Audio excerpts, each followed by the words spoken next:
there's another thing that pops up. It's like whack-a-mole. And just stresses me out, you know? Like the whole Texas disaster. And then there's Ted Cruz pulling that dumb fucking Cancun stunt, trying to justify it. And you're just like, I look at Ted Cruz. How does anybody look at Ted Cruz and not think like, who the fuck is this useless tower of bearded ham? And think like, oh yeah, that's my guy. I'm gonna vote for him. He's our guy. Like, how the fuck do you do that? How do you look at that guy and think like, that's the one? Who the fuck is he? What does he do? Nothing. You know?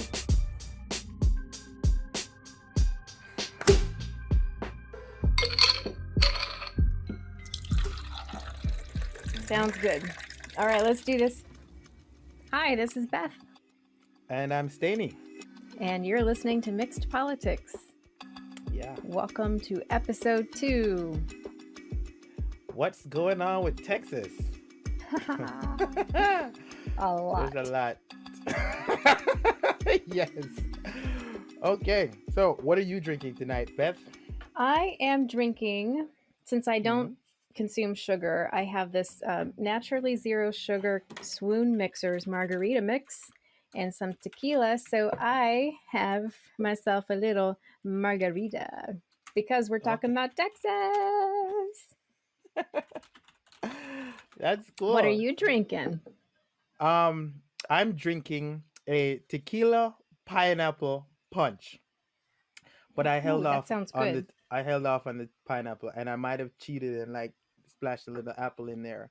But I'm drinking this for the very same reason. And you can look this up online. It's actually a real drink, the tequila pineapple punch.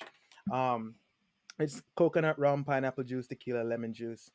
And like I said, I threw a little apple in there. But yeah, for the same reason, because you know, we're all going south of the border when hell freezes over. When times get tough, go to Cancun. That's what we've learned this past week, right? Oh, I learned that. I can't wait for times to get tough because I'm heading the fuck out. Right. Yeah. And on All top right. of it, I'm just gonna blame my kids. Oh, yeah, because that's what good parents do. Blame their kids, right? Yeah. Okay. So yeah, All right. tonight we're talking about Texas and everything that goes along with that. So I'm gonna let you kick this off, Stady. You got You let me lots kick it to off? say. Yeah. All right, so let's talk about what's going on first. First things first, what is actually going on or what was going on? Because hopefully by the time this airs, problems should be solved. But a lot of people are still suffering right now. People are out of power. People don't have good drinking water because there's a boil water provision out from the authorities in Texas, and some people don't have electricity. And you know it's middle of winter, well, close to the end, but in the high point of winter, we're having snowstorms. They had a snowstorm last weekend, and they lost all of their utilities, you know, oil for heating, water, power, etc. Because It's a terrible situation. it is because a while ago, Texas voted to remove themselves from the national grid. So I guess the 48 lower states, 47 of us are connected to this national grid. And Texas decided we don't want to be a part of that. And they wanted to privatize their energy. And the reason was twofold. It was because being a part of the national grid, they would be subject to national regulation where they'd have to have inspectors come in from the federal government. They'd have to winterize. The companies would have to spend a lot of money. So like American politics worked, these companies lobbied the Texas local government, state government to say, hey, let's get off the grid. We can provide power better. We can do it better, whatever. That's probably not what they said. They probably just greased some palms. It was just like, yo, let's run this. Right. I'll throw you some coin. Right. And then whatever. And so we don't have to deal with regulations. But, you know, regulations can be a good thing. And this is why. Because in an effort to privatize the energy for profit, they skirted federal regulations. So they skirted winterization. And so many systems that weren't held to any standards failed when barely any snow fell. Because if you look at it, they only had somewhere between 2 and 4 inches of snow. And everywhere else in the United States is like 4 inches of snow. Who cares? But Texas shut down. That's what they're happened. just not used to having that level of snow. But when it comes to the federal regulations, I get where the people of Texas want to be rogue. They want to be by themselves and they want to say, no, regulation's bad. But what they don't realize, or maybe they have forgotten, is that federal regulations help to level things out for things that catastrophic situations they might not be used to. So Texas is not used to having a lot of snow or that freezing temperature, but it's not too far off from what I do in my job. When somebody wants to say add a button on a screen and they want to make it red because it stands out, it's my job to come in and say, yeah, but if somebody's colorblind, they're not going to see it. It's things that they don't think about. So I'm the leveling person that says, hey, think about this and think about this. Well, if Texas is isolated and they only think about what their normal conditions are, the federal regulators can't come in and say, but you got to think about the catastrophic situation. That's when regulation's good. But that's the thing. Regulation is good for everybody else, but it's bad for business because you have to spend money. And I'm thinking to the tune of maybe tens of millions to like change out pipes, to winterize pipes, to insulate power lines, to do all of these things that would be required every, I don't know, 5 to 7 to 10 years by the government. So none of those things benefit the company because as a business, you don't want to fix something that's not broken. And you kind of, well, they want to keep costs low. They want to try to avoid certain things that cost more because they want to be able to make more profit. So the higher cost to less profit that they make. So here's the thing though, that kind of thinking is juvenile. Because of course, like my father is an engineer and he will always tell you it is better to maintain than to obtain. So if it's broken, you have to replace it. Had you maintained it, you wouldn't have to buy a new one. Right. Texas was just like, fuck all that. We want our they own wanted power. to keep costs low, but look at how much more it costs them to fix what they broke. Oh, no. Don't see. Now we're going to go off on a tangent. It's not causing them jack shit to fix what they broke. They're going to politicize this, and then the federal government is going to come in and fix it for them with our taxes, aka socialism. No, but think about the insurance companies. So all of the pipes that burst, all of the roofs that need to be repaired because of all that kind of stuff, all of those things cost money for the insurance companies. Costs that they shouldn't have had to pay, but now they're going to have to, all because Texas wanted to be anti-regulation. And then all of these claims are going to send people's various premiums up. Yes. It's just, not to be punny, but it's a snowball effect. You know? Hey, you know what though? You couldn't even make a real snowball with the snow that I don't want. Texas, you're having problems, and I empathize with you. Yes, we don't want to make light of how they're feeling right now and the impact to the people. We want to take pot shots at politicians right now. So. Right.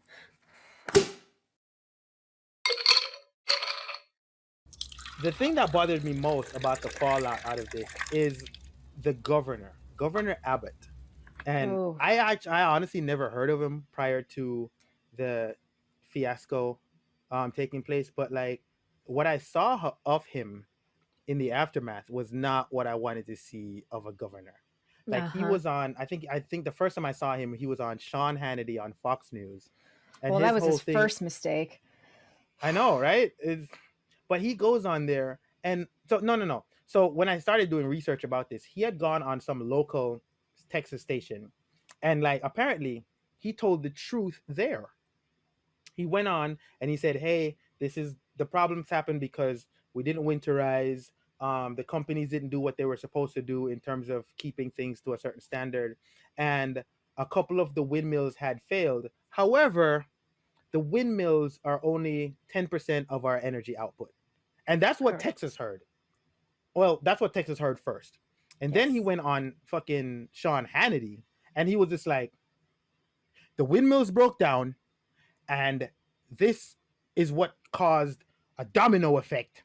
And the whole power grid shut down because of the windmills. And then he looks in the screen and he goes, America, this is what would happen to the entire country if we had the Green New Deal and AOC had her way. And it was this is the major problem with politicians. So that's him trying to spin it and be anti-Democrat. And let's just set that aside for a minute. Let's assume that everything he said was true.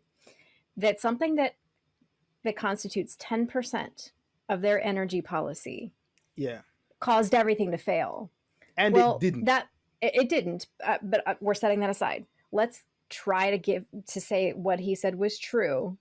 Then that means they failed to properly control 10%. If 10% of what you have makes everything fail, Yeah. you failed at controlling your 10%. There's no reason that something that small should cause such a catastrophic failure. So But I don't see why that's a good defense for him. That's stupid. it's not a good defense. It's not a good defense because not only what you just said, but the fact that like immediately you should have seen Twitter exploding. And like I don't have Twitter. I have like this burner troll account that I go and like write terrible things to Ted Cruz and Mitch McConnell all the time. I don't really like tweet like, you know, my Right, daughter rode a bicycle or something. Right. But when I was on there, I was like, what the hell? And then the Department of Energy or ERCOT from Texas put out a statement like almost immediately. They were just like, hey, just so everybody knows, this wasn't a windmill problem. Right. And then they put out like they gave us like the stat sheet like and showed you how much energy comes from natural gas, how much comes from coal, how much comes from nuclear, how much comes from Right. wind. And wind was like, Teeny tiny. but other engineers and other people started like chiming in on the response, and they were just like, hey, just so y'all know, the majority of the power in Alaska is from wind. And they're our good. And our windmills are working fine. And then like Right. it was like a South Park episode, and like immediately Canada chimed in, and Canada was like, hey, what are you all going on about? Our windmills are working fine, buddy. Hey. And then Greenland chimed in, and Greenland was just like 90% from wind. We're still going. Good. Yeah. Iowa chimed in. Iowa was just like, yeah, dude, majority of ours is from wind and we still good. So Right. This is why politicians try to spin things, and people need to be smarter. People need to not accept such a ridiculous defense because, again, 10% of your energy comes from wind and it failed. Yeah, no, that's dumb. So that means that they can't, they're inefficient at governing 10% of their energy. Oh my God. No, but that's the thing. It wasn't because of the wind. It It was wasn't. because It pipes wasn't. burst with natural gas was a problem. Pipes Yes, burst with natural gas et cetera, was et cetera. definitely the problem. Oh They have my a God. terrible defense.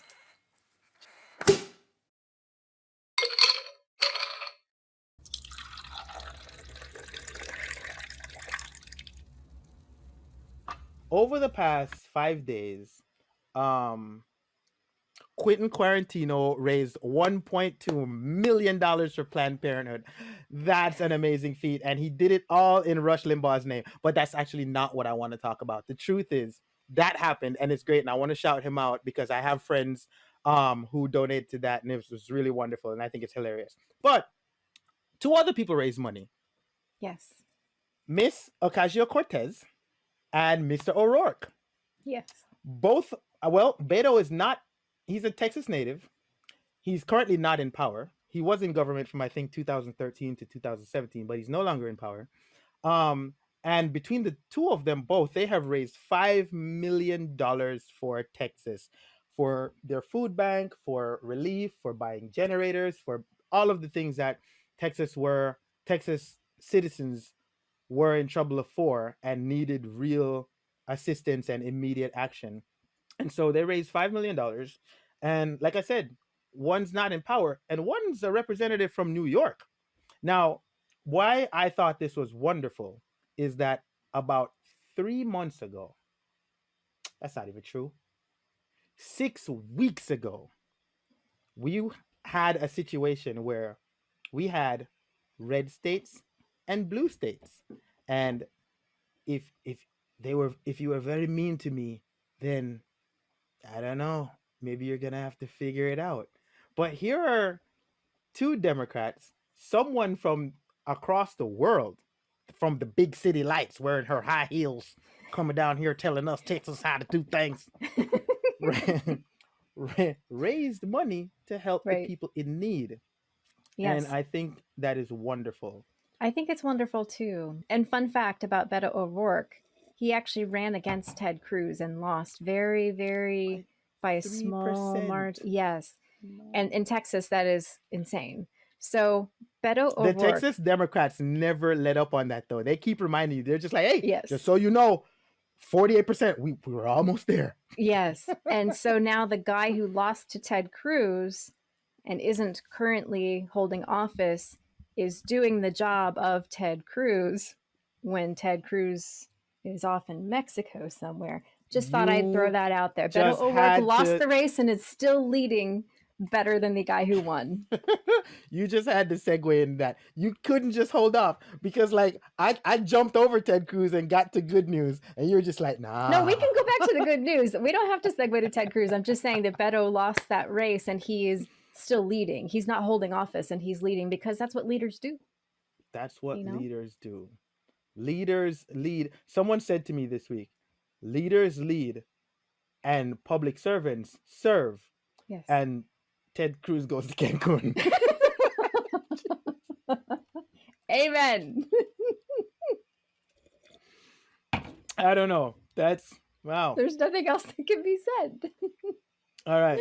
So But yes, that money that was raised is amazing because that's what we want to see people do. It doesn't Mhm. matter if you hold office or not. It doesn't matter if you are a pastor in a church. It doesn't matter what your role is. We can all be servants. We can all pull together with whatever means we have to help people in need. but at the same time, like while I'm grateful for their public service and their organization, not just the money. Beto O'Rourke had called over the first day. He called over 172,000 like elders and people who were probably frail, bit more frail and shut in, and found out how they were doing. They were having people go out and rescue people and getting them warmth and food. And I think Yes. up to the third day, he was up to about 400,000 phone calls, That's amazing. like phone banking. Yeah. Yeah. So he's doing the phone banking. Ocasio-Cortez, she's doing the fundraising, and he's fundraising at the same time. So both Yeah. of them together are doing this crowd-funded effort from the citizens of America, not just Texas, because we're all chipping in. And it's like, but we shouldn't have to crowdsource We shouldn't have to. utilities. Right. Right. That's nuts. I'm seeing some people defending Ted Cruz and Governor Abbott by saying, well, what are they supposed to do? Well, I don't know. Look at Beto. Ask him what he's doing. This do is that too. what they can do. There could be other things done too, but I don't understand the defense of people saying, well, what are they supposed to do? When people are paying money for public utilities and the Mhm. utilities aren't being rendered, we don't just accept that as the end result. Like, sorry about your luck, but you don't have power. You still got to pay for it. No, that's not acceptable. Speaking of sorry about your luck, you got to figure out a way. I really think we got to talk about this next motherfucker. Oh, I know where you're going with this. Oh my God. Because he's a motherfucker.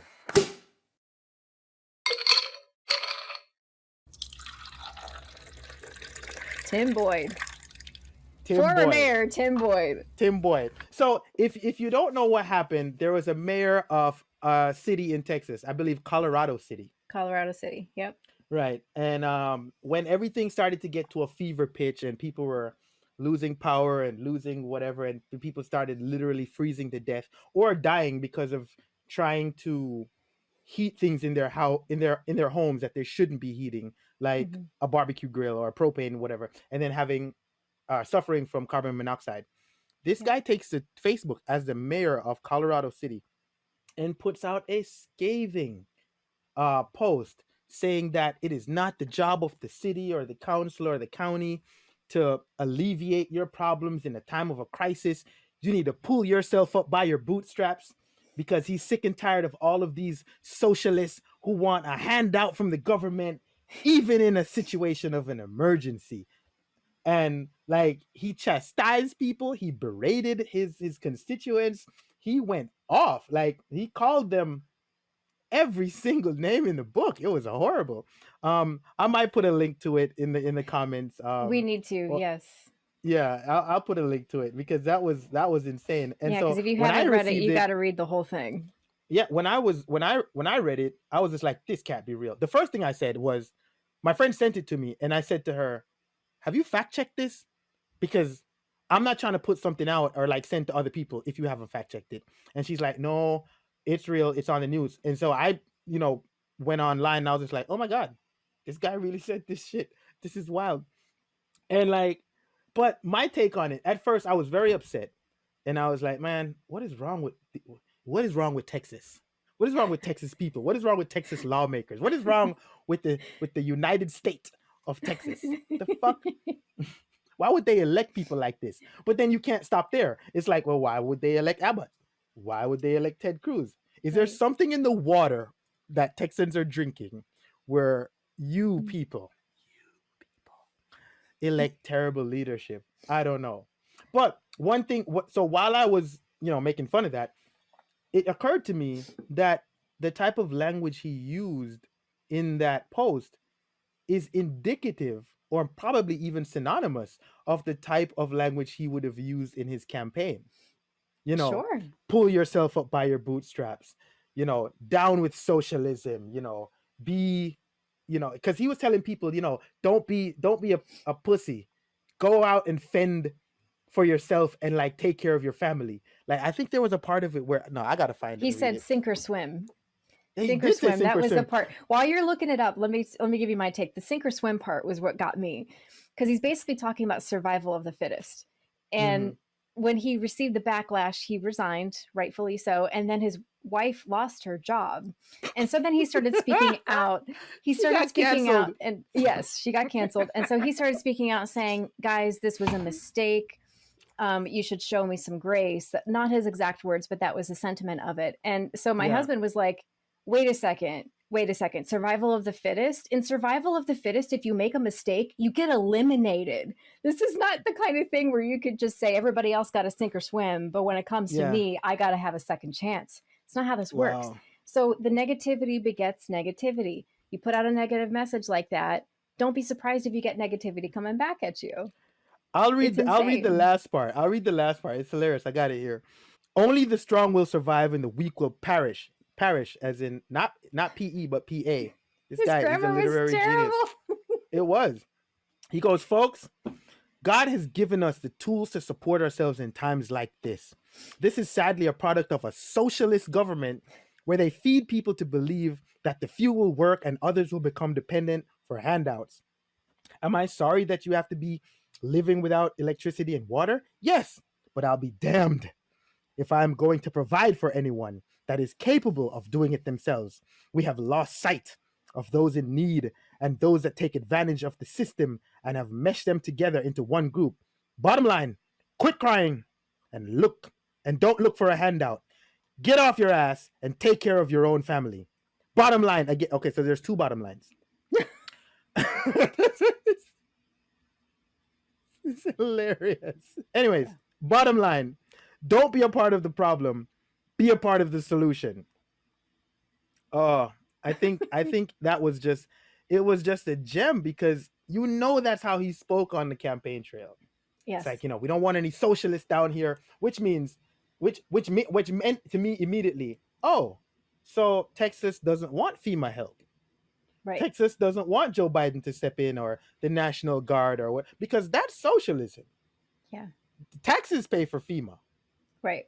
Exactly. Tax, This is the collection of their money mm-hmm. goes to a purpose of relieving everybody of their issues or disasters or whatever. So yes, their tax dollars collectively go to pay for what FEMA gives back in times of emergency. So yeah, he probably campaigned on that. And then when it came to a time when people needed a collective source of money and help and water and food, well, that's socialism. He campaigned on that not being necessary. Now we know better. We know that there are times when people are going to need social help. That's why we think it's ridiculous when people talk about socialism being bad, but they can't even define what socialism is. So here's what I was wondering. I was wondering if it was like, could it have been that he campaigned like being like this tough guy, cavalier, anti-socialism, whatever, and then when times got tough, he thought it was a good political strategy to maintain that, where he's just like, you know what, everybody else is looking for help or whatever, but I'm gonna motivate these people and keep the same message. I'm gonna keep that same energy, as the millennials would say. Keep that Keep that same energy. energy. Keep that same energy. We don't want no socialism. We don't want no help.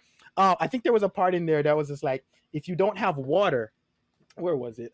It was so rich. It's like, if you don't have water, figure it out.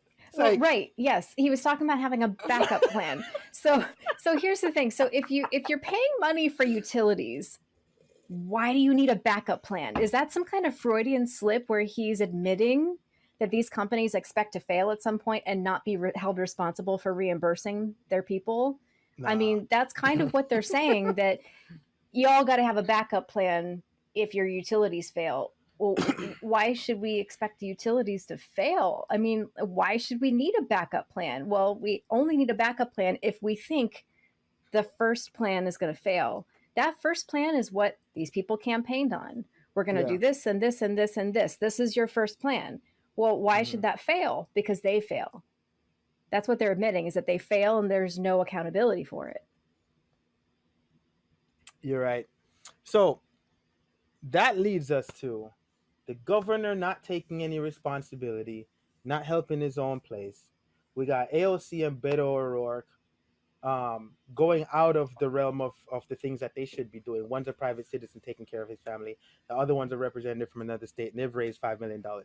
And then we've got this other guy who's telling the mayor of Colorado City, who's telling Texan citizens to suck it up, figure it out, pull yourself up by your bootstraps, which is an absolute impossibility, by the way. Like, if you ever had boots with straps, it's not possible. Just try to pull yourself up by them. You ain't going nowhere. You just gonna sit there and look like a damn idiot. And these people that are freezing in their homes with no food and no water, they ain't got bootstraps right now. They ain't got bootstraps. Right. How can you pull yourself up?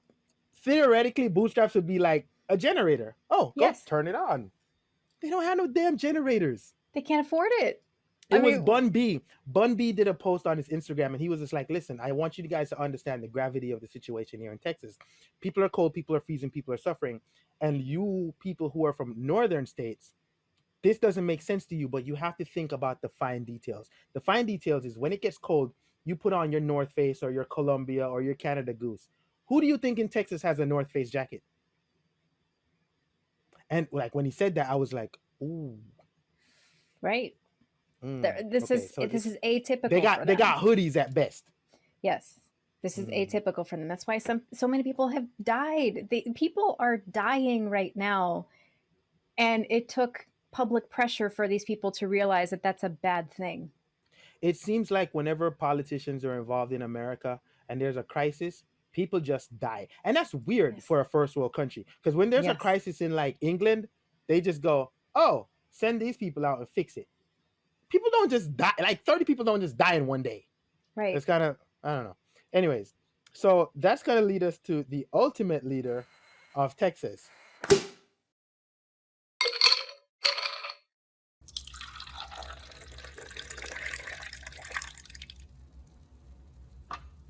My friend, your senator, the greatest of all time, and possibly 2024 hopeful for the presidential candidate or the nominee.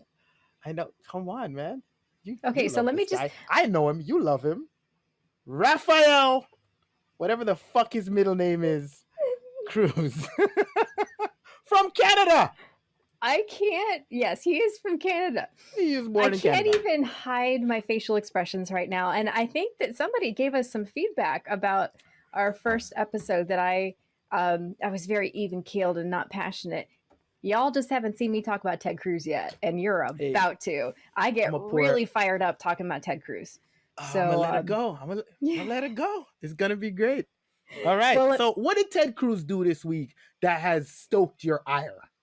Well, first off, I'm going to quote Ted Cruz.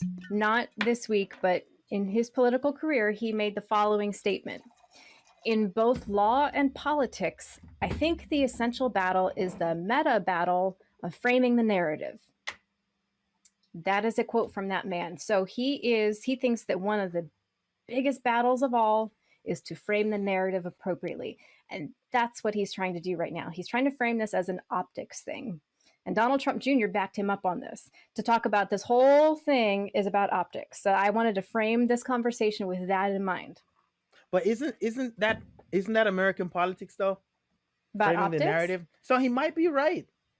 I mean, Well- nowadays, like in classic politics, that might not be true. Classic politics is caring for the people who have elected you. The end. Yes. But where we are now in 2024, 2021, isn't the politics of the day, how can we spin this? Yes, absolutely. And that's why it's important for you and I and our listeners to be better than that and to actually identify what is the real issue, not what does it look like. Because yes, they will always spin this in their favor. And I'm here to call some bullshit on Ted Cruz. Oh, we got, and it's so much spin too. Yes, It's so much spin. And so our job is to talk about what this really is. So it's not about optics, it's about the choices that he made. So to recap what happened, Ted Cruz gave interviews recently where he broke it down for everybody. And he said that he was in his home with his family. They had the storms come in. He was watching the weather reports. He knew what was going to happen. Then his power went out. His heat went out. And they were all huddled around the fireplace. This is his recap of it. Huddled around the fireplace. And then his daughter said, "Hey, Daddy, since we have no heat and no power, can we go on vacation?" And he did. He did. So, number one, this is not about optics. This is about the choice that he made. It would be optics if he happened to be in Mexico when the storm hit, and then that just looks bad. No. Storm hit, he lost power, he lost heat, and his daughter said, "Hey, Daddy, let's go on vacation." Man, I really do think we need to stop bringing up his daughter said. I think we should frame it as he said his daughter said. Them little girls ain't say jack shit. They ain't say that. Correct. They ain't say nothing. They ain't You're say right. nothing.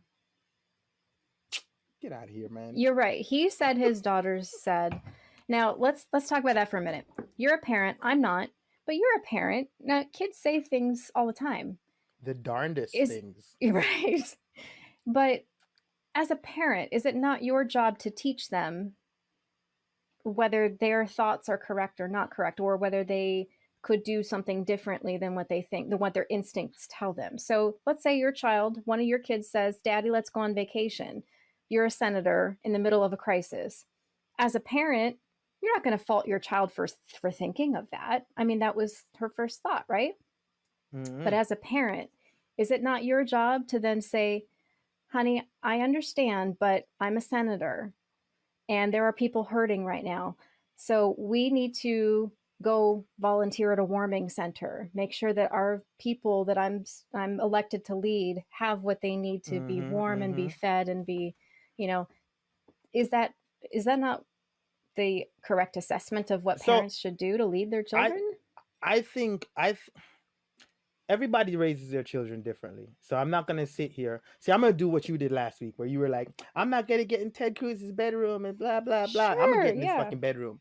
But this though is like universally accepted. This is universally accepted. You can't tell people how to parent their kids, but you can tell them when they're doing a shit job. Okay. No, that's why we have CPS. It's Correct. like, I'm not going to tell you what to feed your children or how, what programs they should watch on TV.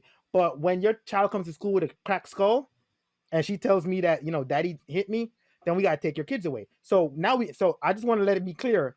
I'm getting fucking involved because I think this was a teachable moment that he missed. Yes. Let us hypothetically, in our wildest dreams, imagine that the daughters of a senator, they're 12 and 14 or 10 and 12, whatever. They're in middle school. They are. Right. I checked. Middle school daughters who grew up their entire life with their daughter as a senator. Sorry, with their father as a senator. Right. And they've been in political life their entire life. Why would these two children? So my children would say, "Let's go to Cancun." Because my job is whatever my job is, plus I do this podcast. Right. So my children be like, yo, we don't have any power, we don't have any whatever. Grandma lives in Jamaica. Let's go. And I'd be like, you damn right. Why Yeah. would I suffer here when I could just go where I come from and it's warmer? Makes sense. Because you're not obligated to serve the public. Right. However, if I were a senator and my daughters were 12 and 14, one, my daughters would never say this because they would be raised in a life of service. So Yes. my daughters, especially my older daughter, God, and I love her to death. She's so smart. She would have said, hey, what are we going to do to help these people? Right. My daughter is currently 6. So I'm quite sure a 12-year-old would be like, my dad's a senator. We need to be out there shoveling snow, putting salt on the roads, getting people back their power. My dad probably has to fly back to Washington to see who he can get on the phone to get this power sorted out or to get Washington to come back to help. Maybe he has to fly to Washington to go to people's office directly and be like, hey, we need some help. Versus a telephone call or a Zoom call or whatever. I would not expect in a crisis. I think it would be ingrained in my children's brain from the get-go that whenever there is a crisis, we don't jump ship. That's right. That's right. So we know for sure that Ted Cruz and Heidi Cruz are maybe not doing an efficient job at teaching their children that when times are tough, empathy, sacrifice, service, those are the things that a senator's family should be thinking of. It's not even, but here's the thing. It's not even like he doesn't teach those things and he's just like a regular guy that drinks Bud Light or whatever. He's teaching them the opposite of what you should be as a man, as a father, as a senator. Like the opposite. Like yes. All right, if you talk shit about somebody that's in my family, I'm going to punch you in the face. That's not, and that's me as a man. That's not Ted Cruz. Mm-hmm. If I make some fuck up, like, let's say I invest $1,000 on GameStop and I lose that $1,000 on GameStop. Just a hypothetical situation. I don't get up the next day and go, my daughters told me that they like video games and that I should put $1,000 on GameStop. And then when I lose it, I get on TV and go, man, that they told me to do that. Exactly. I don't know shit about video games. That's exactly what this is, right? That's what he did. So, and that's why I was trying to at least give him the benefit of the doubt. Maybe he's not efficiently teaching his children this. Maybe he tried, but the bottom line is they didn't learn that because they're, and beyond that, this incident, he's teaching them the opposite because their first instinct was, let's go on vacation. And his choice according to him. I'm according putting to that him, back in. According to him. Thank you for that correction. According to him, his children said, let's go on vacation. But he said, okay, let's do that. At no point, and this is where I think that Ted Cruz is extremely elitist. He talks about the elite liberals all the time. This man is so elitist that his first instinct wasn't to sit in this with his constituents. His first instinct was to get the hell out of Dodge and let them sit in it by themselves. And at no point did he say, what can I do to help? He actually said, ain't my job. I'm out of here. It drives me crazy for 2 reasons.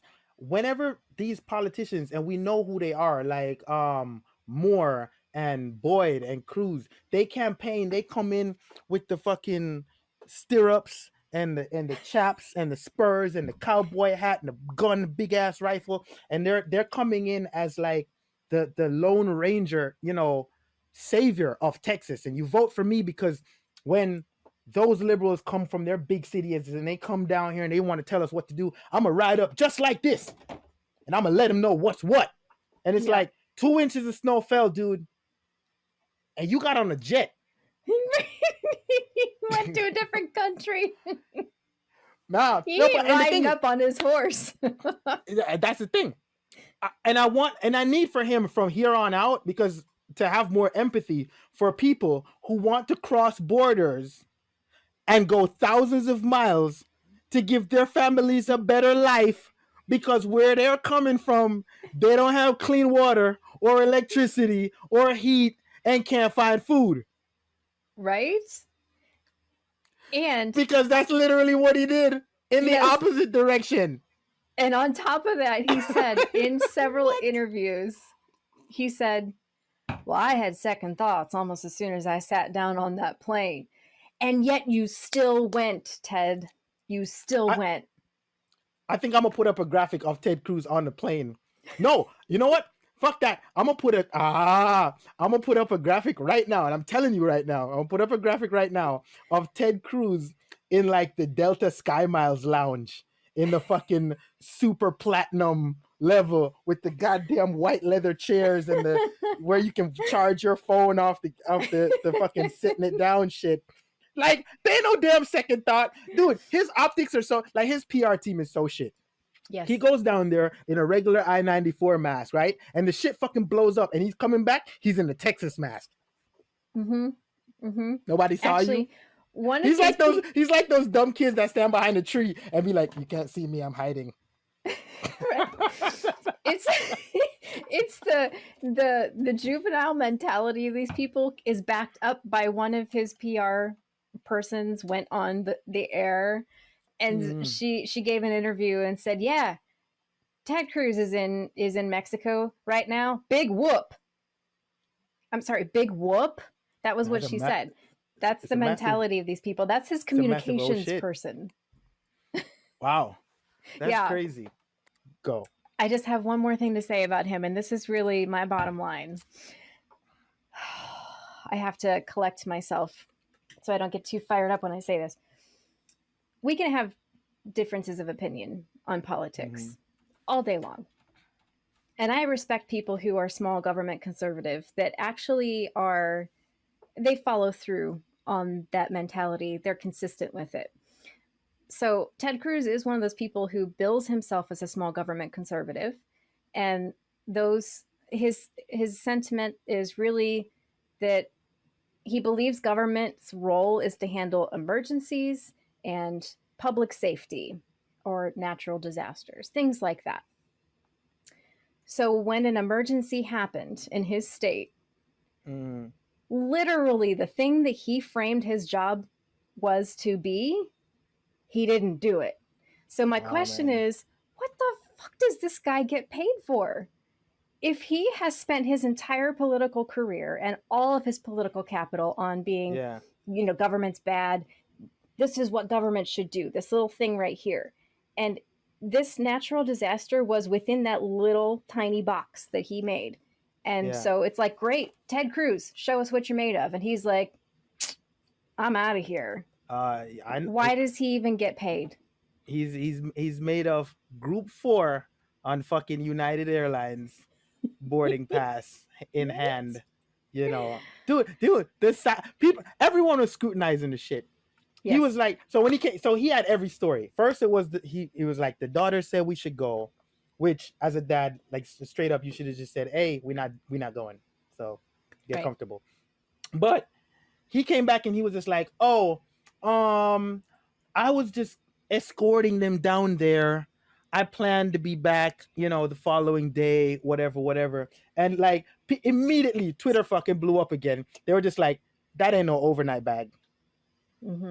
That's a whole week worth of fucking clothes there. Fled Cruz. Fucking, you lying on little girls and you lying on your boarding pass. Flyin Ted. Fucking Cancun Cruz. You're lying. You're flying. You're lying and you're flying. That's what you're doing. So they started school, and then apparently some employee of United Airlines leaked the itinerary. And they were like, he was scheduled to come back either Saturday or Sunday. And it was like, yo, my guy, we got the proof here. And then they had like, so there was that itinerary. And then there was, he got on standby to get an upgrade for business class. And apparently that's public knowledge. Like they post that, like, so if you were at the counter and you wanted to get upgraded to business class or first class or whatever, it would be like on a website where you could go, maybe United Airlines, and see how many people are ahead of you. And so there was an R Cruz. So his name is fucking Raphael. I think that's the best part. The best part is he Latino as shit. So he went back to the motherland, which is south of where he's from, which is Canada. I digress. But so there was that. And then he came back and like he was here. And I think he took 2 days of trying to spin this and realized that nobody was buying it. And then he went to an empty parking lot and like put a case of water in this woman's car, and somebody was just like, "Hey, we know that car. That's your staffer's car." Oh my god. Oh my god, they're so bad at this. Like, and like for the because if you go to he has two Twitters. He has at Ted Cruz, I believe, and at Senator Ted Cruz. And when you go there's people just blasting him like you're a shit, you're a yellow belly, you're a deserter, because that's really what he is. You have deserted your constituents, and they're going off on him. But there are also people who, as you said, were defending him, and they were like, what are you supposed to do? If I was in this position and I could take my family to Mexico or another country or whatever, I would do that. Like, it's not his job or the governor's job to fix the utilities. And it's like, bruh, those are the same people that were lobbied to, that got you in the situation in the first place. So those are the same people that should be able to get you out. That's right. I don't see why you're trying to absolve this man of responsibility and compare him as a United States senator of one of the largest states, with the states with the highest energy output, etc., oil, natural gas, whatever. Why are you defending this man? I don't understand. Like, I gotta go read Orwell again or something to understand how people defend like the oligarchs that are, towering over them and controlling their lives. It just makes no sense to me. Instead of like speaking on your own behalf to be like, hey man, we need some help. We need to help our neighbors. What you did is foul. It's fucked up. They're just like, well, I would have done the same thing. What would he have done? What should he do? And there are people like, what should he do? What do you want him to do? Exactly what Beto O'Rourke is doing. Exactly what Alexandria Ocasio-Cortez is doing. Yes. Or at the very least, sit your bitch ass down and suffer with us. Yes, exactly.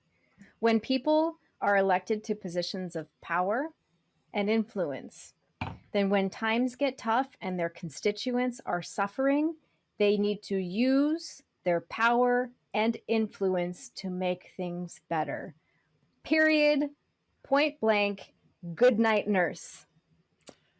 And that's it for Mixed Politics. I don't know where you can go after that. So, if you want, you can tell people how to reach us, Beth, because you're really good at that. Yes. Okay. So if you are on Facebook or Instagram, you can find us at mixed.politics. On Twitter, we are at mixedpolitics1. On YouTube, if you search Mixed Politics, 2 words, you will find us there, and you can subscribe. And then you could also send us an email if you have questions, if you want to opine on how we talked about all the things today. You can send us an email at mixedpoliticspod@gmail.com. And then we also have a Patreon. And Stanley, you're really good at talking about Patreon, so I will let you take that. Me.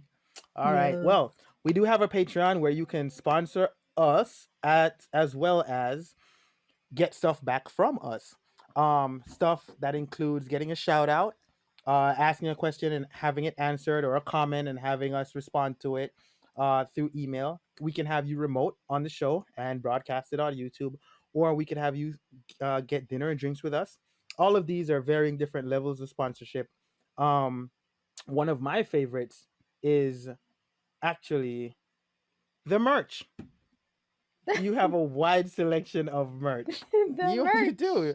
Yeah, there's hoodies, there's t-shirts and stuff. And if you sponsor us at that level, we'll send you one with a nice big ape with my headphones that says analysts, pundits, and experts from Mixed Politics. And so you can contribute and be a part of our show. Thank you for being here with us. You have a good night and good drinks, and cheers. Cheers.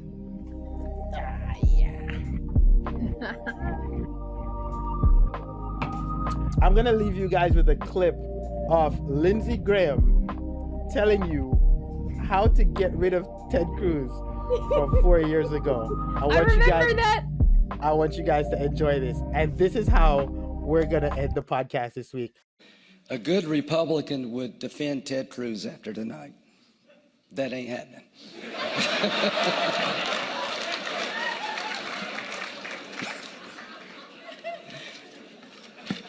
If you killed Ted Cruz on the floor of the Senate and the trial was in the Senate, nobody could convict you.